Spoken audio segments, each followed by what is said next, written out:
Então, podemos começar. Dar as boas-vindas aqui a Eleni Guimarães Teixeira. A sua aula de ontem já foi visualizada até a última vez que eu vi por mais de 160 e tantas pessoas, não é isso, Leandro? Então, e aí hoje seriam as perguntas, digamos assim. Hoje seriam as perguntas. Vamos pedir a todas as pessoas que têm questões para a Eleni que digam não só o nome, mas de onde estão falando, tá certo? Porque depois vale a pena também, se quiserem fazer um rapidíssimo comentário sobre a situação da pandemia aí no seu CAPES, vai ser muito interessante. Ok, obrigada, gente. Boa tarde.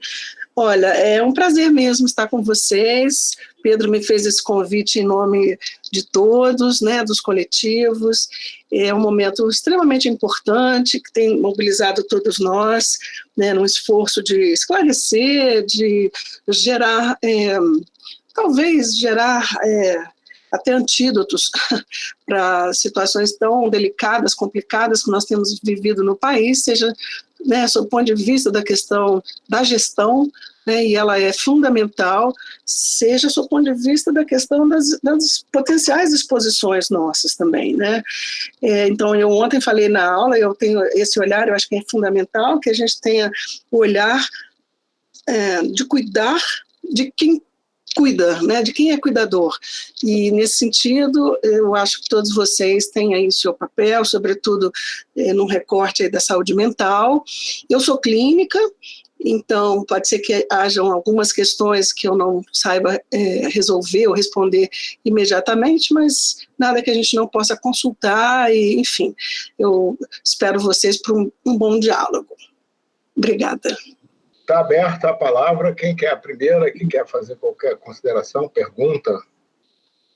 Uma sugestão também, Leandro e Pedro, se às vezes a pessoa não quiser utilizar o microfone, ela pode usar o chat e vocês transferem, né, a pergunta ou organizam de alguma maneira. É uma possibilidade.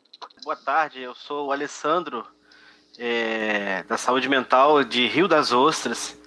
E a senhora colocou para nós, primeiro, parabenizar pela sua fala ontem, nos anima e, enfim, nos informa bastante as coisas, né? Mas a gente, como um grupo da Frente Estamira, que a gente está junto para refletir, para propor talvez algumas questões, me angustia muito aqui em Rio das Ostras, eu posso falar pela minha cidade, que eu estou aqui, confinado aqui, como cada um nas suas, né? A gente coloca medidas de proteção, né? A questão da higienização, tudo bem, mas o que está pegando mesmo, pelo menos em Rio das Ostras, eu estou sentindo cada vez mais a questão do isolamento social, distanciamento social, relaxamento disso, que assim, aqui na cidade já morreram 4 pessoas, nós temos aí quase 30, se eu não me engano, não lembro certinho, 28, 26 casos, 28 casos confirmados, tem mais de 200 em análise, para, né, aqueles exames, aguardando, e a cada dia a gente vê pessoas indo lá, foi criado um centro de triagem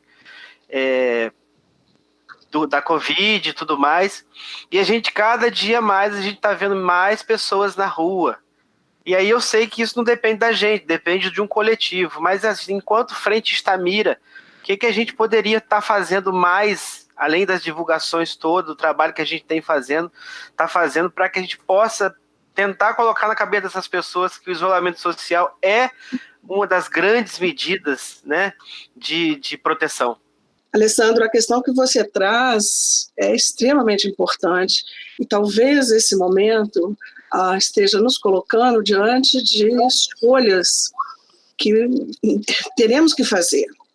Veja bem, se a gente olhar para a história da pandemia, essa breve história, né, que passa pela Ásia, passa pela Europa, passa pela América do Norte, pelos Estados Unidos, o que a gente vai identificar é que existem respostas diferentes, em países diferentes, em realidades diferentes, e aqueles que flexibilizaram sem um critério sanitário adequado e ético, né, sob o meu ponto de vista, sofreram um terror.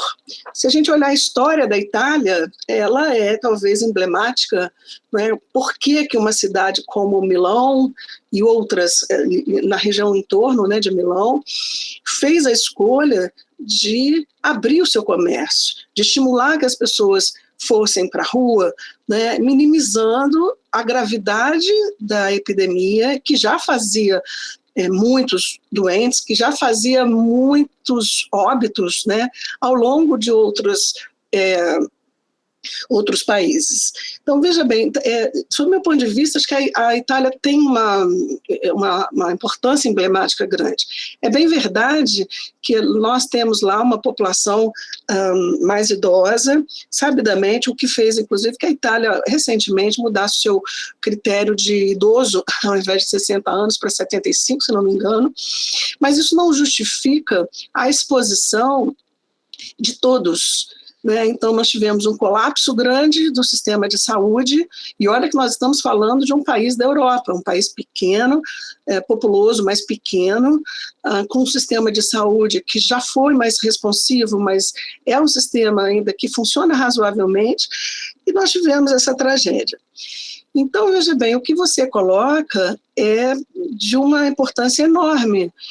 E não sei qual é a resposta para o Stamira especificamente, mas eu creio que o Stamira precisa estar articulado com outras entidades, instituições que possam fortalecer o isolamento social.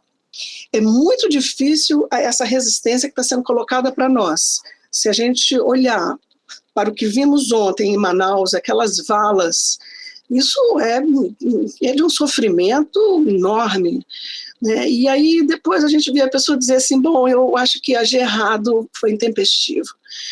São vidas, né? São vidas com uma doença que a gente não conhece, estamos conhecendo à medida que ela vai se desenvolvendo. Então eu penso que é um desafio para instituições e para entidades tentar definir ou somar no sentido de questionar profundamente orientações ou recomendações que venham num sentido contrário à proteção que o isolamento social pode trazer. Boa tarde a todos e a todas. Primeiro, parabenizar a Eleni pela palestra, foi muito boa, muito esclarecedora. E, assim, eu compartilho muito da dúvida do meu colega aí, do Alessandro, né, de Rio das Ostras. Eu sou de Silva Jardim, né, sou psicóloga. As ruas de Silva Jardim estão cheias, entendeu? As ruas do centro da cidade, né? Eu tô, né, em isolamento em Niterói, né, porque eu moro em Niterói, mas chegaram a me mandar foto de filas quilométricas das lotéricas e de alguns outros estabelecimentos, dos poucos que estão abertos, né? E isso é muito preocupante, né? Nós tivemos nosso primeiro óbito essa semana, de um caso que ainda não foi confirmado, mas que tudo indica, né, que é o Covid. Nós temos vários casos, temos 4 casos confirmados, né, vários casos suspeitos, inclusive a nossa subsecretária a subsecretária está internada, né? Enfim, então, assim, isso é uma dúvida também, né? Porque as pessoas estão furando, né, o isolamento. Eu não sei se chegaram a algum tipo de limite, né? Porque isso já tem 1 mês e pouco, né? Eu não sei o que é, mas isso é muito preocupante.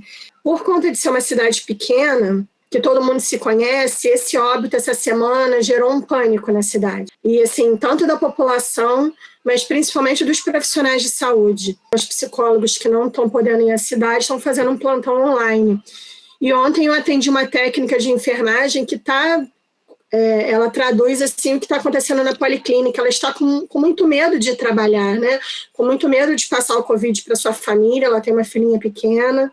E, assim, as ferramentas que a gente tem, por exemplo, do plantão online, né, eu não vejo como ela possa alcançar esse pânico que está se instalando na cidade e que tende a piorar, né, porque agora está chegando vários resultados de exame, né, então a tendência é que dessa semana na outra, acredito eu, que esse número aumente, né, e aí eu, como profissional de saúde mental, me sinto meio atada, entendeu? Eu não sei como um plantão online pode alcançar isso, por exemplo. Mais ou menos isso que eu queria... Tá desabafando e perguntando ao mesmo tempo. Boa tarde, eu sou aqui de Macaé, sou psicóloga do CAPS-AD aqui do município de Macaé, Também gostaria de agradecer aí as orientações dadas pela doutora.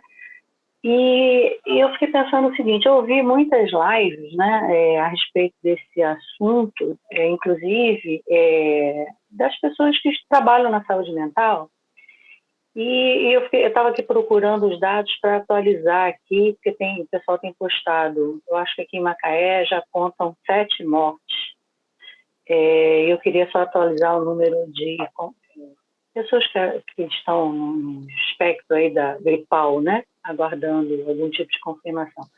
E nem todo mundo está podendo fazer teste, então isso fica subnotificado. Mas eu fiquei pensando o seguinte, a gente tem ido ao CAPS, né?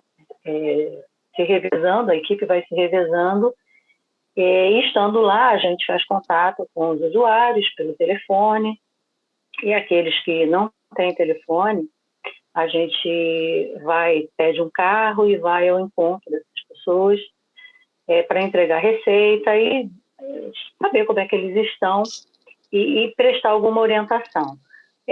Para nossa surpresa, a maioria, nós não identificamos nenhum caso, né, de nenhum usuário contaminado. E nas nossas conversas, o que a gente tem podido observar é que eles têm se precavido, eles têm ficado em casa, aqueles que têm casa, né? E eles estão conscientes da importância disso. Então, eu fico pensando se não seria esse o nosso papel nesse momento também, né? Continuar sendo esse ponto de referência, né? E de orientação para essas pessoas. Me parece que há uma relação de confiança dessas pessoas com os profissionais, né, de saúde, que os faz considerar o que está sendo orientado. Então, eu fiquei pensando nisso, e queria discutir isso com vocês, né? Se esse não seria, nesse momento, um papel importante nosso, continuar em contato com os nossos usuários e orientando, passando para eles essas orientações que a gente está recebendo. Eleni, com a palavra. Primeiro, eu gostaria de agradecer vocês pelos elogios. Realmente, eu tentei buscar o que me pareceu mais relevante e acessível, né? Porque, às vezes, a gente tem alguns eventos que não têm essa característica de dizer que é um prazer mesmo estar com vocês, tanto ontem quanto hoje. Eu acho que a Ana Lúcia trouxe uma questão da maior relevância, porque a questão de confiança, né, a relação de confiança no profissional de saúde, ela é decisiva, nós sabemos. Eu vivi, assim que cheguei no Rio, a epidemia do HIV/AIDS. E esse período tem me feito lembrar de tantos momentos dificílimos, momentos que a gente não tinha teste, momentos que a gente sequer tinha qualquer medicação. O primeiro caso foi em 80 e o AZT foi liberado em 86 e ele chegou no Brasil em 87. Então, lidar com cada uma daquelas situações era dificílimo, era um desgaste enorme. O que nos ajudou muito, eu passei 22 anos numa unidade básica de saúde, atendendo, né, num programa aqui no Rio de Janeiro, na primeira RA. O que foi uma marca fundamental foi a relação de confiança que a gente estabeleceu com os pacientes, com seus familiares, com os próprios colegas, olhando para a equipe de saúde como uma equipe multiprofissional. Me lembro de ouvir comentários assim, mas olha, não tinha isso antes da senhora chegar aqui, não tinha esses problemas. Quer dizer, os diagnósticos não eram feitos, né? Então, a gente tem um enfrentamento que é muito importante, né? E nesse sentido, Ana Lúcia, eu creio que a gente vai ter que ter uma voz vigorosa, porque essa voz é uma voz que está dialogando em condições não equilibradas, digamos assim, com a voz de muitos gestores. Então, essa é uma questão é inevitável que a gente trabalhe com isso. De uma semana para cá, nós tivemos uma alteração fundamental, por exemplo, no comando do Ministério da Saúde. aquela condução inicial, por mais que ela tivesse algumas questões questionáveis, enfim, e é sempre assim mesmo, né?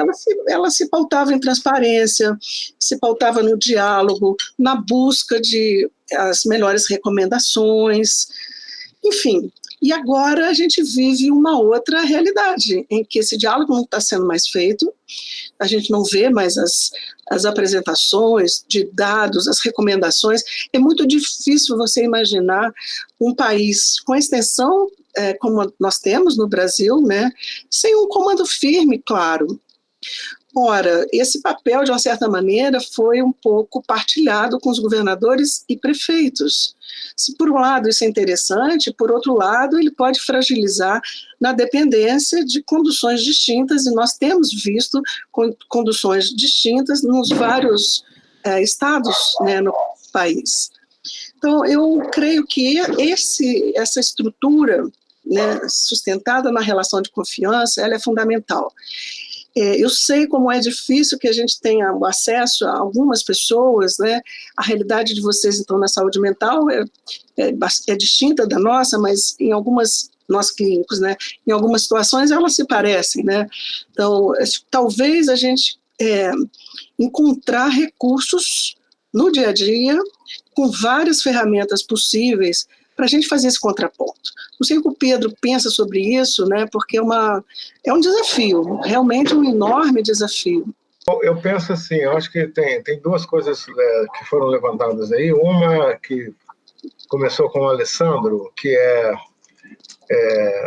eu acho que nós temos sim na saúde mental uma função importante, que é uma função também de estabelecer com os usuários do serviço, seus familiares e com a população em geral, com base na relação que a gente construiu, uma relação de confiança construída através de serviços que estão implantados há muitos anos, né? Alguns serviços têm mais de 15, 20 anos, prestando serviço à população. Eu acho que a gente pode exercer também essa função de ser a voz da saúde pública, uma voz que gera confiança na população.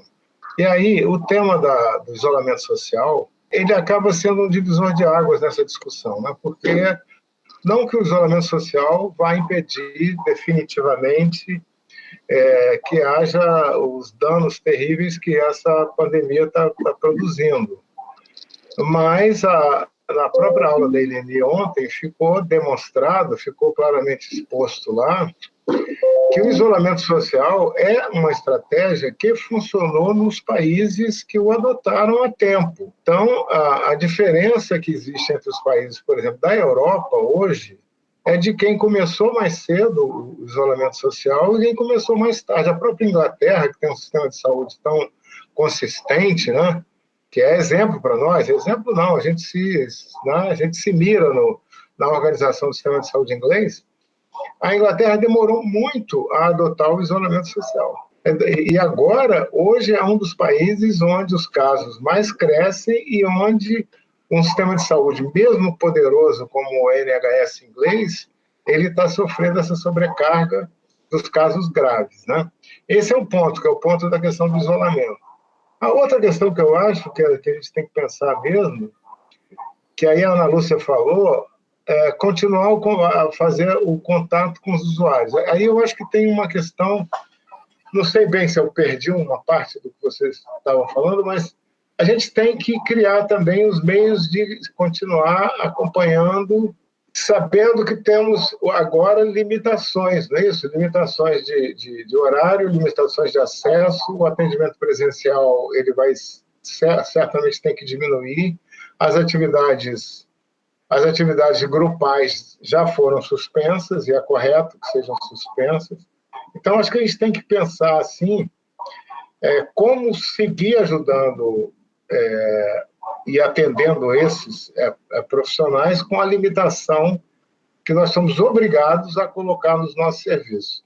A gente fez uma reunião, Eleni, só para você saber, na semana passada, participaram 30 e tantas pessoas dos CAPs, principalmente do interior do estado, e todos estão funcionando, de uma forma ou de outra, todos estão funcionando. Alguns estão funcionando, inclusive, com horário cheio, com horário pleno e tal. com um número de pacientes menor, mas com um horário cheio. Mas a gente sabe de situações, por exemplo, que não são só do CAPS, né? A relação do CAPS com a residência terapêutica. As residências terapêuticas, a gente tem tido situações... Quem mora em residência terapêutica, que é ligada a um CAPS, né? Sempre articulada a um CAPS, são pessoas de risco, são pessoas idosas e são pessoas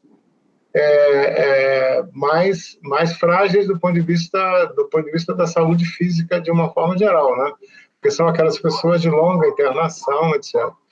Tem havido situações de manejo difícil, de como continuar atendendo esses usuários que estão contaminados, que começam a apresentar, não só estão sintomáticos respiratórios, mas que já passam a testar positivo e que vivem numa residência terapêutica.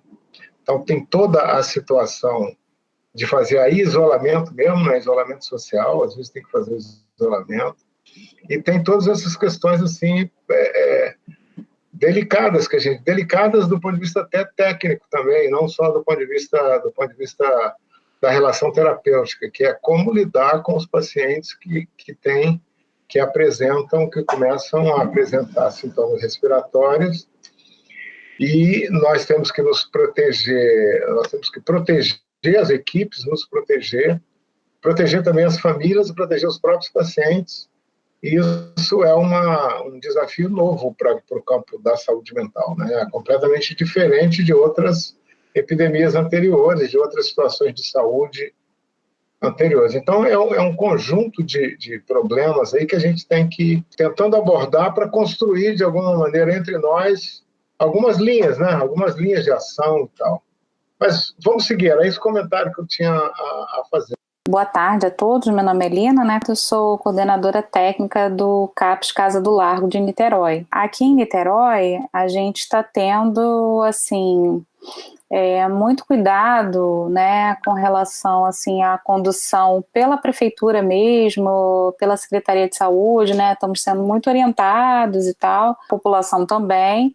Mas o que a gente vê é um pouco dessa falta de compromisso, assim, porque eu acho que é falta de responsabilidade, compromisso mesmo, né, assim, com o outro, de ter gente nas ruas, de ter, né, muita gente circulando,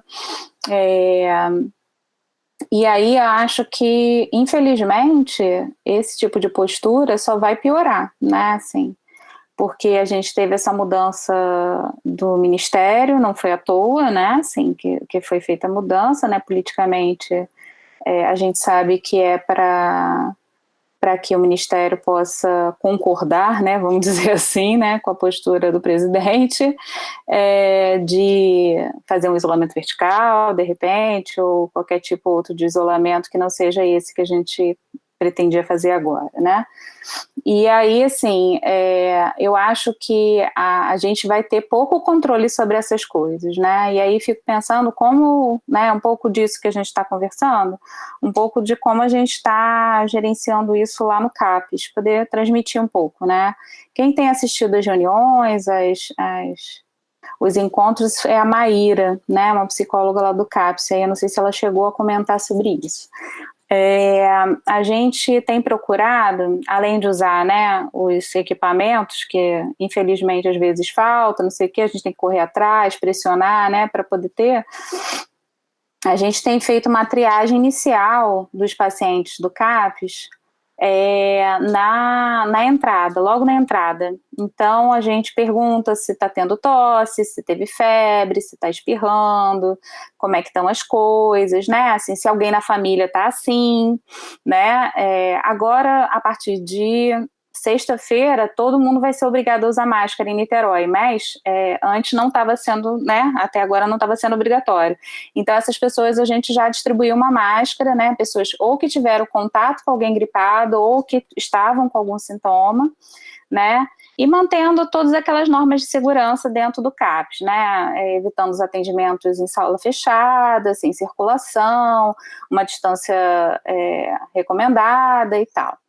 Mas outra coisa que tem funcionado bastante também, tem ajudado a gente, é a parceria com a atenção básica, né?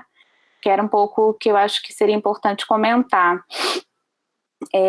Aqui a gente tem uma cobertura boa, né, de médico de família, que aqui chama médico de família, né, mas é estratégia de saúde da família, né, e aí a gente tem entrado muito, apesar de eles estarem muito sobrecarregados, né, assim, a gente tem entrado em contato com eles com muita frequência e eles com a gente, para fazer essas parcerias, assim, até de visita domiciliar, fazer medicação em paciente que a gente não está conseguindo acessar, e isso tem sido bem importante, assim, para a gente, porque quando eles também fazem essas visitas, eles acabam dando mais orientações com relação ao autocuidado, e com cuidado com a casa, né, com tudo, e isso eu acho que tem sido fundamental para o trabalho, e aí eu queria poder passar isso um pouco para vocês, dessa parceria com a atenção básica, que eu acho que é realmente importante. Eleni, quer comentar sobre isso, a questão da atenção básica, que eu acho que é uma coisa decisiva mesmo, né? Lina, então, você vive numa cidade que parece que está dando passos diferentes de outras cidades, né? Niterói, ela é uma cidade de porte médio, algumas iniciativas parecem que têm sido bastante exitosas, eu acho que tem um esforço de falar uma mesma língua, né, de trabalhar com orientações, e essa parceria com a atenção básica é fundamental, né? Então, você mencionou uma questão que é super relevante, triar sintomático respiratório, né? Então, na verdade, essa triagem é uma triagem que é desejável para todos, né? Para vocês da saúde mental e para todos os demais. Quer dizer, uma unidade, ela pressupõe, às vezes nós temos muitas realidades diferentes, unidades fechadas no sentido de não terem o ar, né, ambiente correndo, unidades com ar-condicionado, unidades que têm jardim, unidades sem jardim, isso é extremamente importante. Então, uma forma, eu trouxe ontem naquela minha fala com vocês, um material que foi produzido pela Universidade Federal da Bahia, que é bastante interessante, que ele tenta estabelecer um isolamento, né, um limite físico, né, uma barreira física, né, para que a partir daquele local você tenha uma proteção maior de quem frequenta, sejam seus familiares, sejam os colegas de atendimento e tudo mais. Então, veja bem, eu acho que essa iniciativa de Niterói, além do uso da proteção de máscaras, isso é interessante, mas ao mesmo tempo me preocupa, porque às vezes quando a gente usa máscara, a gente tem a sensação de que a gente está muito protegido. E é possível que a gente também deixe correr um pouquinho mais solto, às vezes, algumas recomendações que são extremamente relevantes. Bom, mas isso posto, acho que essa parceria com a atenção básica é fundamental. O que a gente tem observado, eu não conheço em detalhes a situação de Niterói, mas no Rio de Janeiro e em muitas cidades, a atenção básica passou por um momento de uma destruição importantíssima, redução importante do número de equipes, redução de unidades, né? Então, neste momento em que a porta de entrada para o sistema de saúde é a atenção básica, a gente começa a perceber, eu estou vendo hoje, li várias vezes, que nós não temos mais no Rio de Janeiro para onde encaminhar os pacientes com, não gosto dessa palavra suspeita, mas com hipótese, né, de Covid, para fora das unidades básicas. Então, esse é uma realidade importantíssima. Quer dizer, proteger é importante com essa barreira física, mas saber que a gente vai ter um gargalo aí muito próximo, né? Não sei qual é, em especial, a realidade de Niterói, mas acho que a melhor forma é realmente tentar botar em prática essa parceria. Não é muito complicado. Eu acho que tem uma coisa de decisão política, decisão do gestor, né? E é óbvio que nós, profissionais de saúde, podemos e devemos fazer o nosso papel de cobrar, enfim, de questionar, né? Em nosso nome e em nome da população, né? É o que eu penso sobre isso. Obrigado, Eleni. A Lilian Costa, da região Médio Paraíba, precisou sair, mas deixa uma pergunta. Vou passar a palavra para a Priscila, da equipe da Frente Samira, que vai poder fazer a pergunta para a gente. Primeiramente, boa tarde a todas e todas. Obrigada por ter aceitado o nosso convite, Eleni. Na realidade, ela disse que gostaria que fosse falado, não é uma pergunta exatamente, mas que fosse falado sobre o cuidado com a saúde dos profissionais, incluindo os cuidados para evitar a aglomeração da própria equipe de trabalho dentro do serviço. Boa tarde para todos, né? Meu nome é Júnia, eu trabalho na atenção primária em Búzios. Nesse momento eu estou licenciada, mas estou em contato com a equipe do CAPS, né? E aí eu queria trazer uma questão que eu conversei hoje lá com a equipe, né? Como o Alessandro trouxe no início aí desse debate, né, o aumento da circulação social, né, e lá no CAPS de Búzios isso começa a acontecer também, né, começa a aumentar a frequência dos usuários ao serviço nesse momento, nessa semana. Né, então acho que segue aí uma tendência assim, da população com esse relaxamento frente a tudo isso que a gente está vivendo, inclusive lá no Ministério da Saúde, mas eu penso que também segue aí a gente pode pensar que tem uma dificuldade também, o tempo vai passando e tem uma dificuldade de muitos pacientes que têm uma convivência diária nos CAPs de estarem em casa, também pelas questões da dificuldade no convívio familiar muito intenso.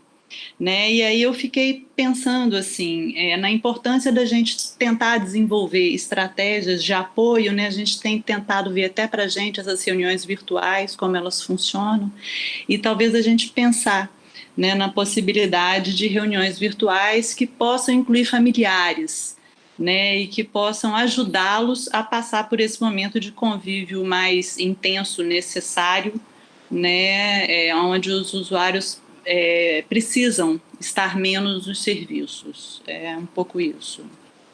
Olhando, né, para as questões que vocês trouxeram agora, então a primeira de como organizar essa equipe, né, a equipe como um todo, no cenário de atendimento, nas unidades que permanecem com a sua atividade, e essa questão que a Júnia traz agora, que é, na verdade, um desdobramento, quer dizer, a percepção das equipes de um desdobramento, um impacto na quebra do isolamento social. Seja porque existe um estímulo, né, de algumas falas que são simbolicamente muito importantes, seja porque as pessoas podem ter demandas, como você bem colocou, distintas, de frequentar a unidade, né, de manter aquela atividade de atendimento individual, coletivo, grupo, etc. Né? Então, eu imagino que essa é uma particularidade para a saúde mental, em especial, né, porque com a reforma, né, e com o grande avanço que isso significou, a demanda, né, o recurso, as ferramentas, né, de um acolhimento, enfim, de exercitar o papel, né, do profissional de saúde, estando ali inserido, aberto, disponível, com sua agenda, etc. E isso realmente deve causar um grande impacto. Ora, para nós, que talvez tenhamos uma demanda um pouquinho menor, mas, enfim, temos todos, né, a vontade de sair, a vontade de estar com outros, a vontade de ver um familiar mais idoso. Eu estou com a limitação, eu não posso ver minha mãe. Isso é muito duro, né? Então, eu acho que cada um tem essa demanda, né, e a demanda, e acho que aí eu volto para a questão que acho que foi a Ana Luísa que trouxe, da questão do vínculo. Né? Então, como é poderoso, como é importante esse vínculo que vocês vão construindo ao longo do tempo. Né? Isso não é uma coisa da noite para o dia. Né? E como é quebrar, entre aspas, né, essa possibilidade. Então, que recursos inovadores vocês poderão pensar para manter essa proximidade sem ser uma proximidade necessariamente física, né? Acho que é um grande desafio para vocês. Em outras áreas, a gente tem feito, por exemplo, eu trabalho com tuberculose, e aí a gente tem feito um acompanhamento mais à distância dos pacientes, com prejuízo, sabidamente, de avaliação de controle, né, da qualidade do tratamento, que é recomendada, a questão do fornecimento da medicação. Nós temos uma estratégia que foi adotada em 93 pela Organização Mundial da Saúde, que a gente custou adotar no Brasil, mas adotamos, que é o tratamento diretamente observado, quando nós vamos, né, a equipe vai ao domicílio do paciente, ou o paciente opta por ir a uma unidade de saúde. Isso foi construído a duras penas, porque trazia para nós a questão do abandono do tratamento, um tratamento, entre aspas, longo. Imagino que para vocês 6 meses não é longo, né, são outras referências, mas enfim, era uma intervenção com um grande impacto, né, na questão do desfecho do tratamento, a diminuição da frequência de pacientes com a forma mais grave, resistente, assim por diante. Isso também está fraturado, por mais que a gente queira manter, né, o atendimento. Então, eu acho que cada setor vai ter que pensar um pouco as suas possibilidades e usar a sua criatividade também. Não sei como é o acesso dessas pessoas, por exemplo, a ferramentas digitais, né, a questão dos conflitos dentro de casa, né, ou no seu universo mais pessoal, que muitas vezes é muito... ele ganha uma acolhida diferente da equipe de saúde, então são muitas demandas, viu, Júnior? Eu posso imaginar quão difícil é isso para vocês. Eu sou familiar de São Pedro Aldeia. Legal, André. A palavra está com você. É sobre esse assunto aí que está tendo esse contato com os usuários, né? Eu não sei como é que está sendo aqui em São Pedro Aldeia, que eu realmente estou seguindo bem essa questão do isolamento. Se alguém puder falar alguma coisa sobre as estratégias que estão conseguindo desenvolver em seus CAPs. Eu sei que é bem complexo, desde o início eu imaginei que ia ser uma coisa complexa, né? São vários perfis, né? Toda essa dificuldade que a gente sabe. Se alguém puder falar aí sobre uma estratégia que desenvolveu, que possa achar que está dando algum resultado, ou que esteja sendo a contento, eu sei que é bem difícil, né? Mas teria essa curiosidade, assim, para contornar o isolamento, né? Sim. Boa questão aí, André. Eu não sei exatamente em relação a São Pedro. Acho que a questão do isolamento e dos usuários, eu acho que a gente podia tomar essa questão que o André traz e dar uma circulada, porque isso é um desafio específico nosso. Ele trouxe para a gente uma questão que como a gente está conseguindo que os usuários, que alguém aqui já mencionou, foi a Júnia, que com essa questão da flexibilização, né, do isolamento, já começa a haver uma demanda maior de retorno aos CAPs, mas também nós devemos entender que os próprios usuários já começam a sentir maior necessidade de retornar a frequência que eles tinham dos seus próprios serviços. De que maneira que a gente está conseguindo, com os nossos usuários dos CAPs, que eles possam ficar em casa, não sair para o próprio CAPs, não sair para outras atividades, como várias pessoas aqui trabalham em CAPs, poderiam comentar um pouco essa experiência de como lidar com o isolamento em relação aos usuários da saúde mental. No CAPS, a gente tem feito o horário total, né? Assim, de 8 às 5, porque somos um CAPS 2. E aí a gente tem, assim, pensado em cada estratégia de acordo com cada paciente, né? Numa estratégia geral, assim, a gente tem usado videochamada, né, para pacientes que têm celular, que têm internet, ou que o vizinho tem, ou que a irmã tem, ou que, né, assim, alguém da família tem um celular que consiga acessar a internet. E no caso de pacientes muito isolados, usuários que não tem família, que não tem nenhuma estrutura assim, muito próxima, a gente tem pedido ajuda também para o PMF aqui de Niterói, e aí às vezes a gente combina com a técnica de enfermagem, quando ela faz a VD para o paciente, ela faz uma videochamada do celular dela, e aí a gente consegue falar com os usuários. Isso tem funcionado bem, assim. os usuários estão adorando essa coisa de ver a gente no vídeo, tá achando super interessante, né? E mata um pouco da saudade, né, das coisas. A gente também tem feito, como a gente está com o serviço mais esvaziado, a ida de alguns usuários que não suportam ficar sem ir, né, em horários alternados. Então, a gente combina, por exemplo, na segunda vai um de manhã, aí à tarde vai outro, ou no máximo 2, né, para a gente poder dar conta de manter eles separados, ter uma certa distância, a gente poder estar mais próximo deles. Então, isso também tem funcionado. Alguns pacientes que têm mais autonomia, a gente tem, inclusive, feito como se fosse uma oficina, né? Assim, vamos desenhar, vamos fazer porque a gente faz, por exemplo, um trabalho de reuso de filtro de café, né? Usado, né? E tem, por exemplo, um usuário em específico que ele gosta muito de fazer o artesanato com esse material.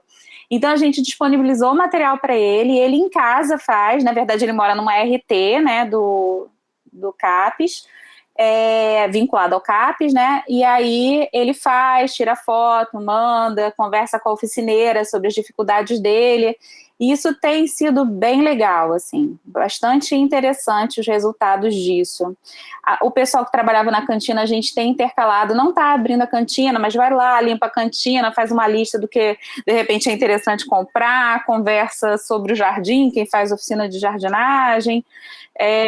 A gente tem usado essas estratégias, né? E nas RTs, que eu acho que é outra coisa que tem sido um desafio, a gente tem feito umas estratégias que são estratégias de casa, né? Quando a gente está na casa da gente, a gente também faz isso, né? Assim, faz a noite da pizza, faz a noite da dança, faz um dia do cachorro quente, o dia de assistir filme, né? A gente tem sempre uma preocupação de não levar o tratamento para dentro da casa das pessoas, né? Assim, então, a RT é para ter cara de casa, né? Para ser a casa das pessoas.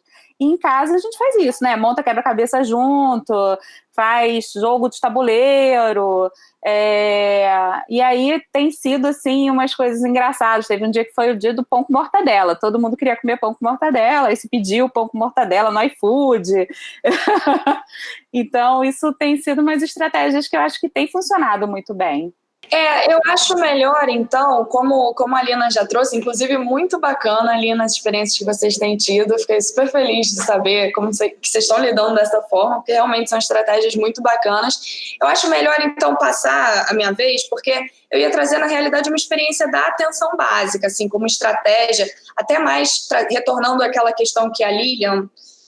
que eu fiz a pergunta da Lilian, de como evitar aglomeração, então estou com medo de tirar um pouco do fluxo agora, que eu ia trazer uma experiência da atenção básica. Então, se tiver alguém para falar da saúde mental, é melhor e depois eu retorno com... Olha, eu estou com uma avalanche de pensamentos aqui, com dificuldade de me organizar, mas vou tentar falar. Eu acho que a gente está vivendo assim, uma dificuldade muito grande de passar, né, de uma condição de cuidador, né?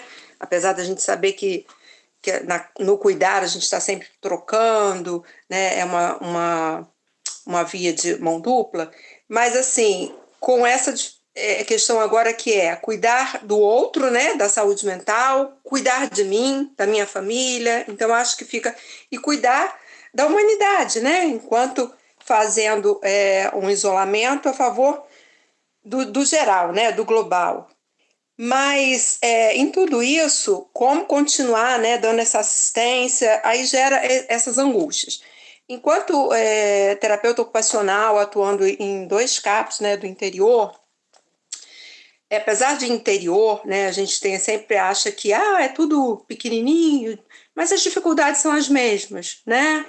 Em menor número, às vezes, mas as dificuldades são as mesmas.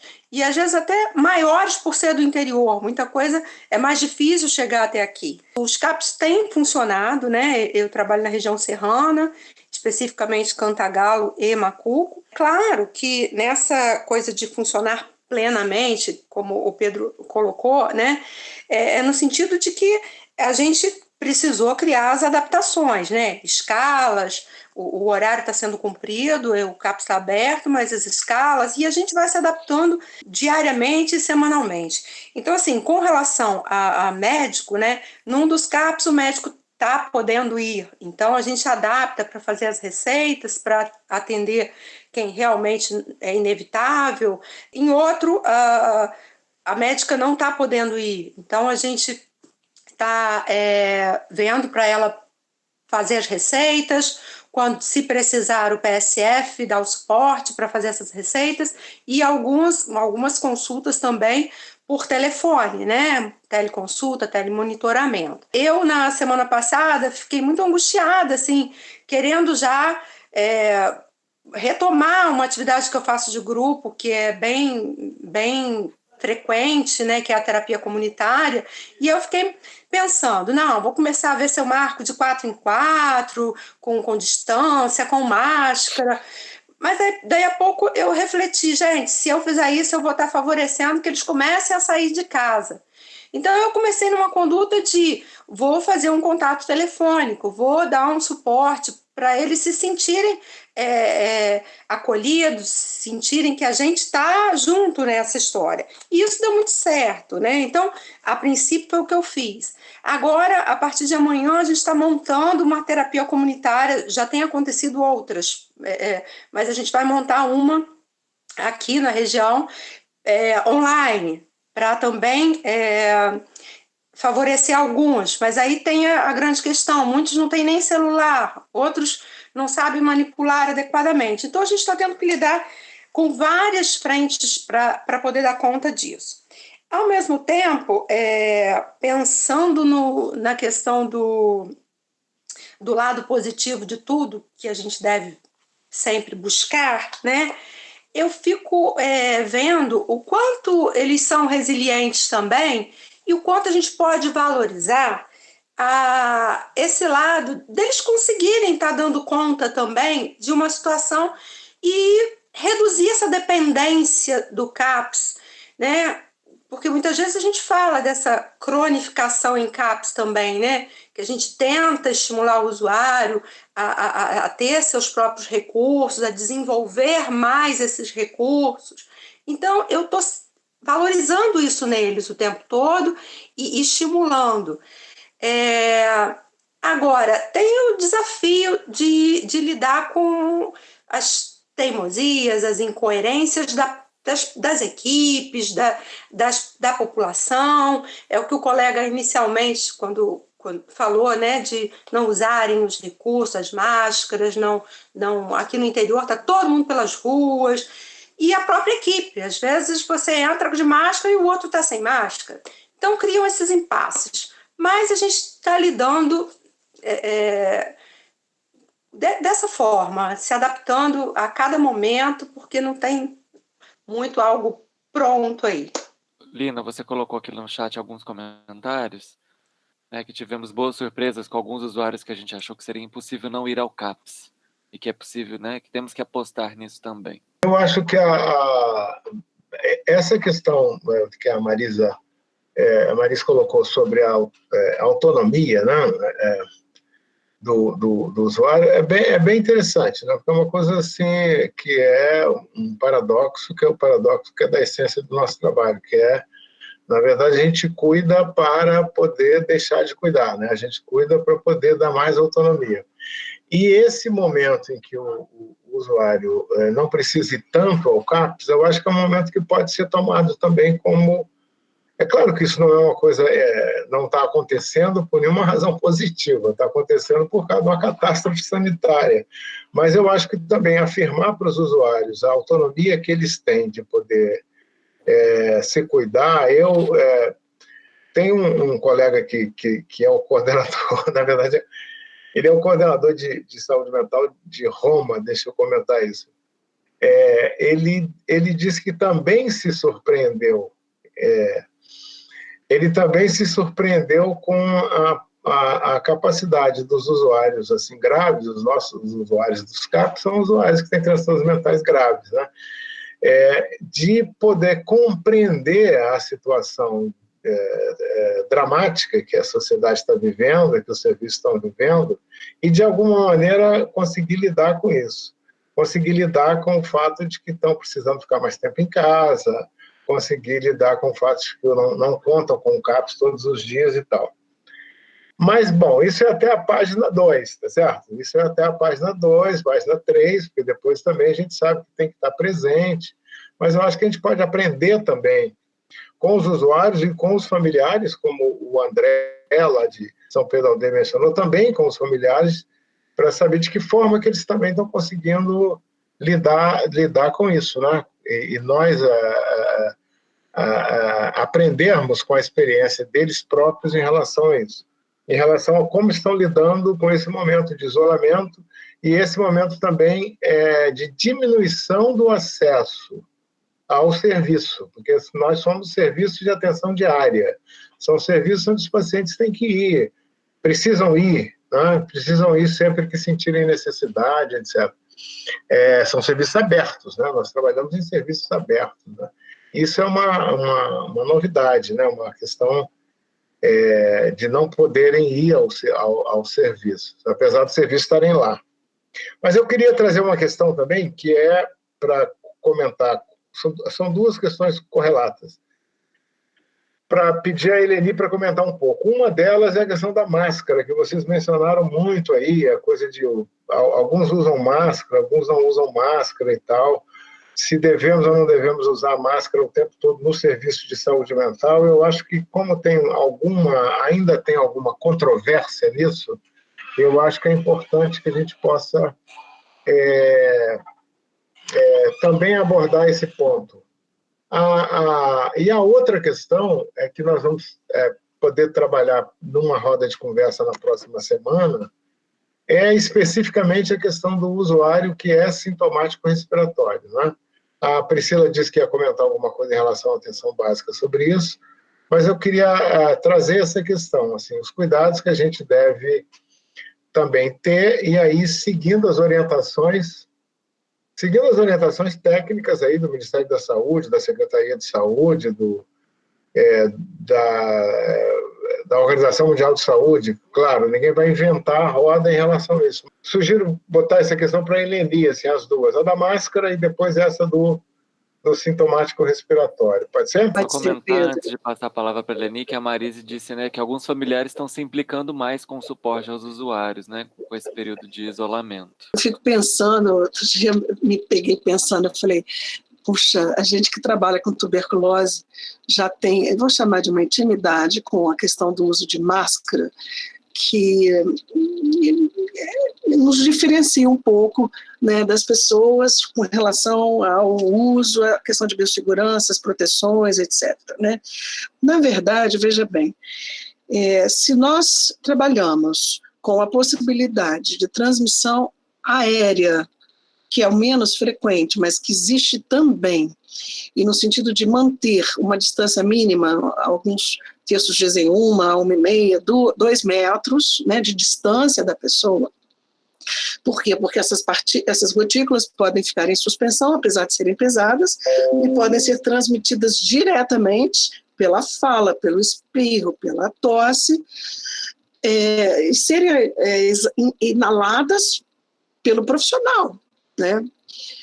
A outra questão é o fato dessas gotículas se depositarem em objetos que são objetos de uma sala ou de um ambiente, que seja um ambiente que vai ser utilizado para aquela pessoa, para aquele atendimento e para outros muitos.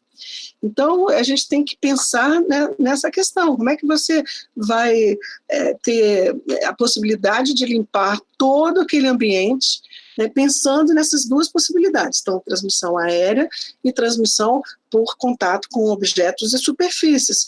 De um vírus que eu estava lendo agora há pouco, antes de começar, um artigo que foi publicado num jornal importante da área da gente, que é o New England, mostrando muitas controvérsias de quanto tempo esse bendito desse vírus sobrevive nas diferentes superfícies, nas diferentes temperaturas, ambientes e tudo mais. Então, veja bem, realmente a gente não vai inventar a roda. E é importante que a gente siga as recomendações. O uso de máscaras, eu até ontem projetei uma imagem mais leve, mais bonitinha, de máscaras customizadas, que tem sido estimulado mais recentemente, porque essa recomendação não existia até então. Na verdade, ela se refere mais à proteção de quem a usa, né, do que de quem a exala, porque às vezes tem uma questão polêmica aí com relação à dimensão, o diâmetro, né, das gotículas e tudo mais. Então, veja bem, para a saúde mental não deve existir uma coisa diferente, uma recomendação diferente do que para os demais profissionais. Por que o pediatra seria diferente? Por que um obstetra seria diferente? Estou citando áreas que são bastante também demandadas, né? Então, eu creio que a gente precisa ter esses cuidados, sim, utilizar as máscaras, sim, de preferência as máscaras que são baratas, que estão, teoricamente, deveriam estar disponíveis em quantidade, que é a máscara cirúrgica, né, nas unidades de saúde, que é o que nós fazemos há séculos. Quando eu entro, já pegando o gancho do que o Pedro colocou, do sintomático respiratório, a gente tem esse critério bem definido no Brasil, inclusive para um ponto de corte para avaliação de tuberculose, que é aquela pessoa que tosse por mais de 2 semanas, quando ele entra na 3ª semana. Então, às vezes, a gente lida com isso. Eu me lembro quando comecei a tratar, né, lidar com essa área, as pessoas diziam, mas vai ser muito difícil convencer o doente de colocar uma máscara cirúrgica, né, em quem é sintomático.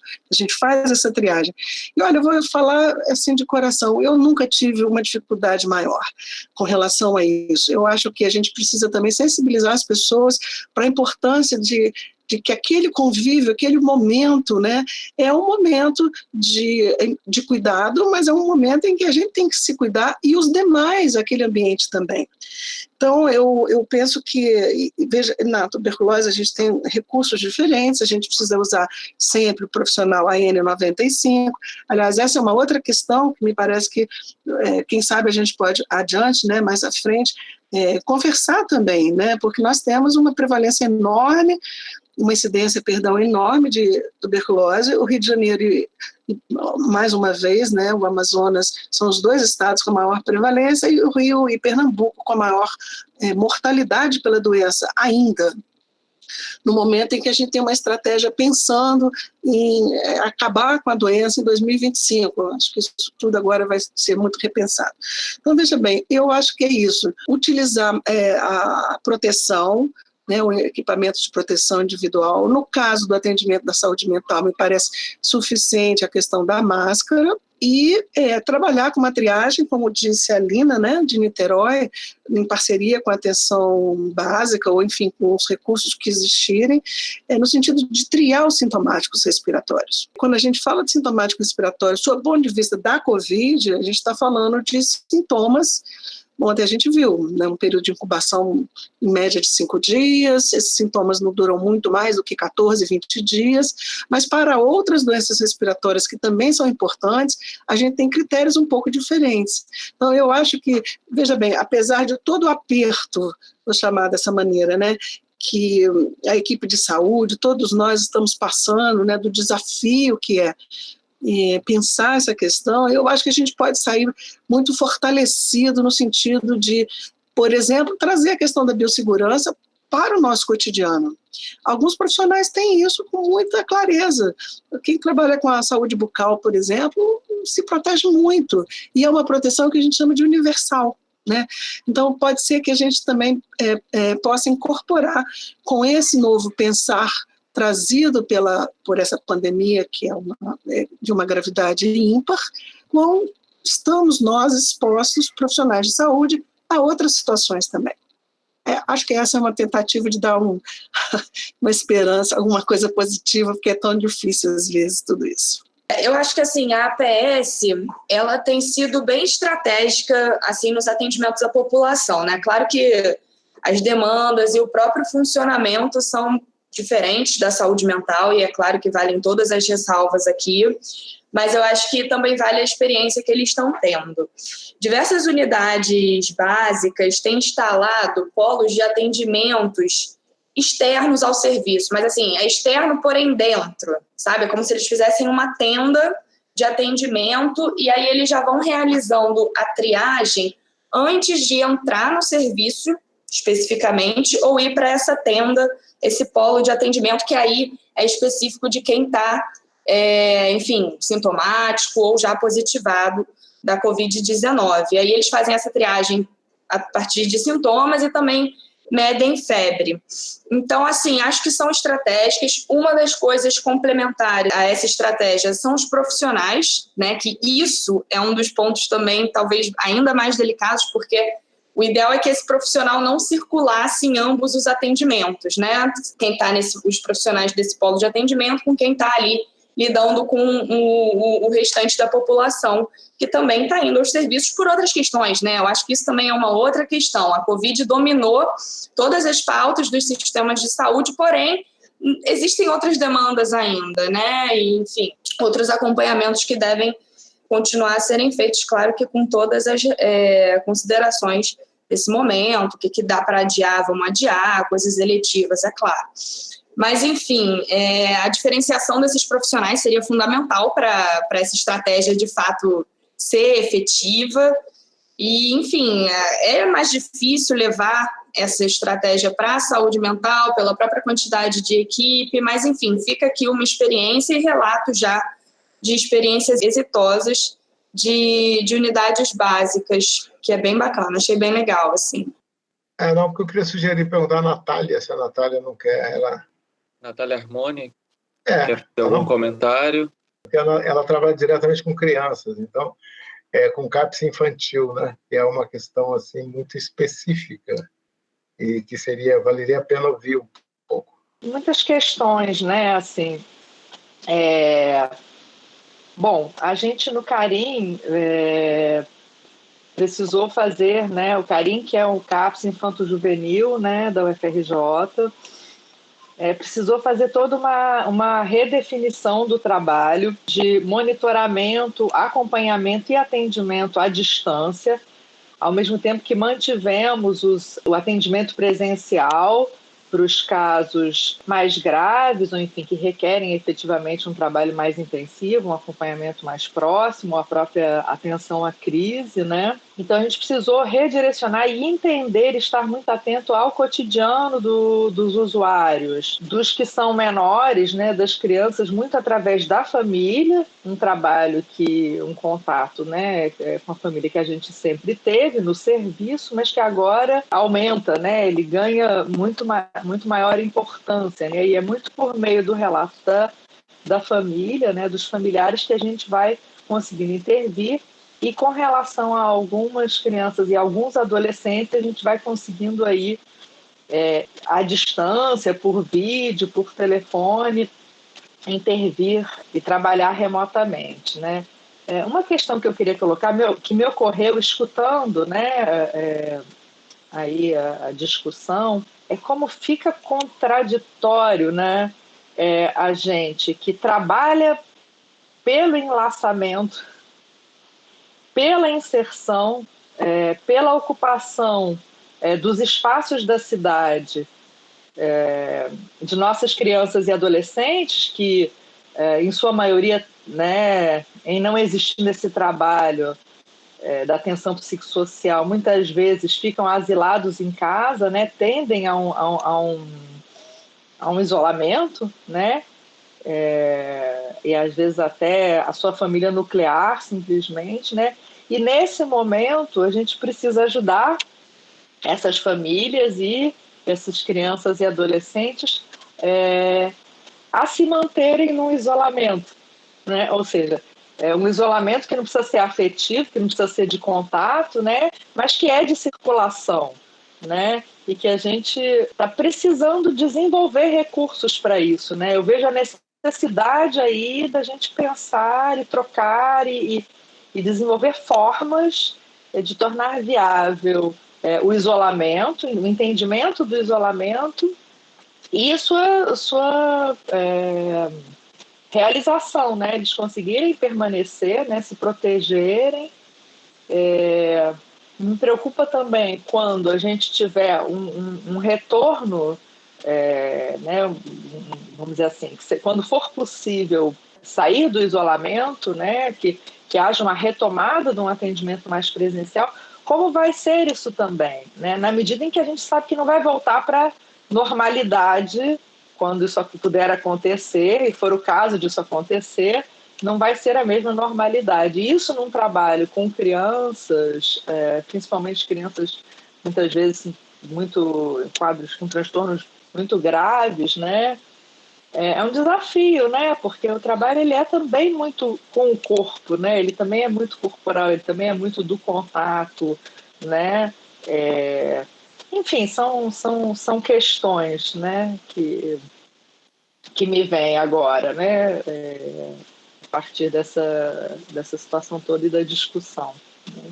Era porque você pediu para que a Helene falasse do usuário sintomático. Isso para a gente é importante, né? Considerando cenário que é o hospital psiquiátrico, a gente está com muita dificuldade em pensar esse processo de trabalho que está tendo que ser reinventado, sabe, Helene? Porque a nossa clínica não é uma clínica de um hospital tradicional, onde a gente tem leitos e as pessoas respeitam os seus próprios leitos, né? As pessoas não circulam. Então, o hospital psiquiátrico ele tem um desenho diferente. Embora a gente não compactue ainda com a existência de um hospital psiquiátrico, ele está aí. Então, a gente está com essa questão no momento. Leandro, você me permite, a Eleni também. Tem essa pergunta para a Eleni responder da Luciana, o comentário da Natália sobre crianças, né? Quer dizer, crianças muito graves que dependem muito do serviço, essa que é a verdade, né? Mas essa pergunta do sintomático respiratório é uma pergunta central, né? E da biossegurança. Eu acho que tem a questão da biossegurança que... Olha, a questão da biossegurança não é só o povo da saúde mental, não, tá? Não é verdade? A questão, assim, do cuidado e tal, é todo mundo, é todo o profissional de saúde, de hospital, profissional de saúde de atenção primária, não é isso? Todo mundo é desatento à questão da biossegurança. Só que agora a biossegurança, o cuidado de si, né, passou a ser decisiva, né? Então, eu acho que é uma questão importante para a gente discutir com os nossos trabalhadores de CAPS. Então, é claro que essa é uma questão fundamental, a questão de como manejar o sintomático respiratório. E eu vou mais além. Veja bem, essa triagem proposta, ela pode ser muito eficaz, mas a gente pode surpreender a presença de alguém que transmite a doença e que ainda é assintomático. Então ele não vai ser triado ali nessa estratégia, por mais que isso ajude. Então, veja bem, considerando essas possibilidades, que são possibilidades reais, eu estimulo muito que se use as máscaras recomendadas para todo profissional de saúde. Então, a saúde mental não é diferente nesse sentido, né? Nós não vamos inventar a roda, mas nós não vamos nos expor também. Então, essa é uma prática importante e a gente precisa considerar que uma parcela razoável das pessoas que têm a infecção podem ser assintomáticas ou ter pouco sintoma que você, numa pergunta na porta, né, da entrada da unidade, pode ser respondida como não. Então, potencialmente, a proteção é universal. E aí a gente não pode abrir mão disso. O uso de máscaras é recomendado. Por mais que a gente também tenha dificuldades, às vezes, de olhar para essa ferramenta, né? Ela, poxa vida, mas máscara é tão difícil. Não é muito. Eu costumo até brincar com o paciente e falar, olha, nós vamos ter que usar máscara agora para proteção, para sua proteção, para minha, de todas as pessoas que estão aqui, etc. E eu, sinceramente, ao longo desses, sei lá, quase 25 anos, eu nunca ouvi uma recusa, assim.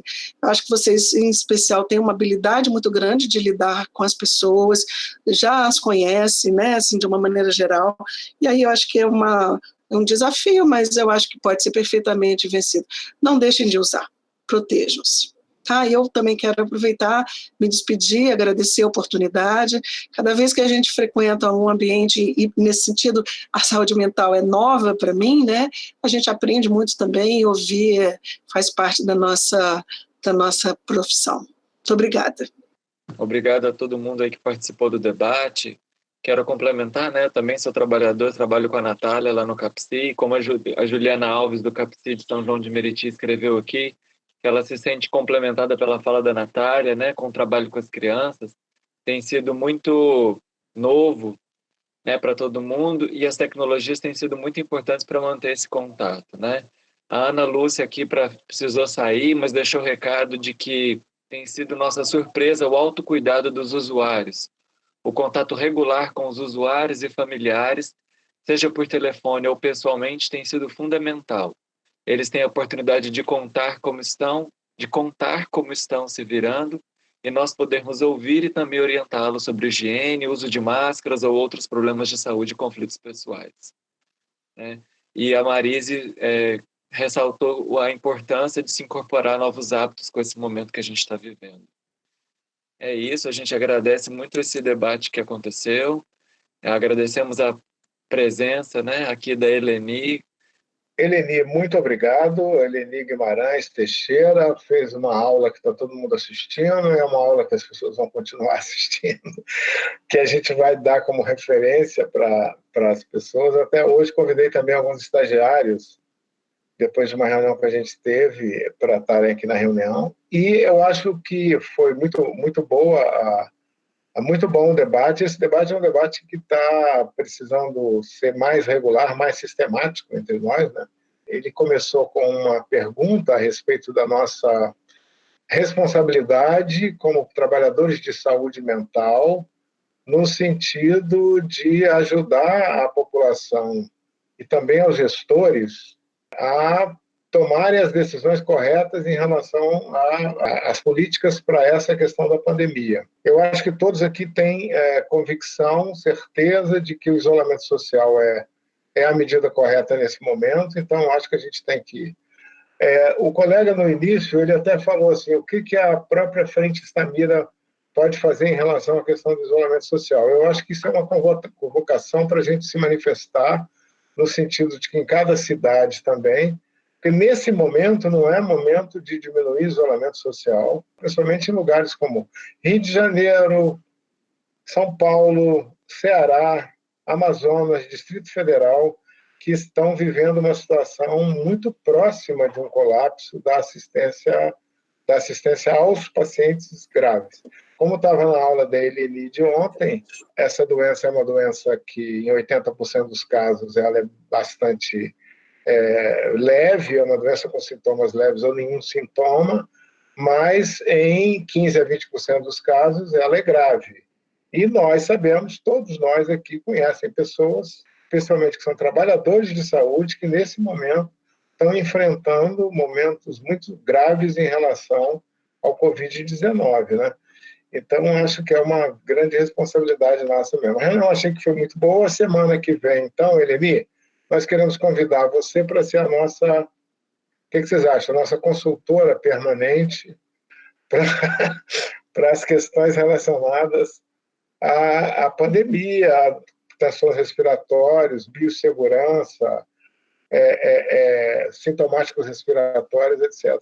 E sempre que você estiver disponível, a gente vai te convidar. E na semana que vem, então, terça-feira, 16 horas. Eleni, obrigado a todos. Muito bom o nosso encontro.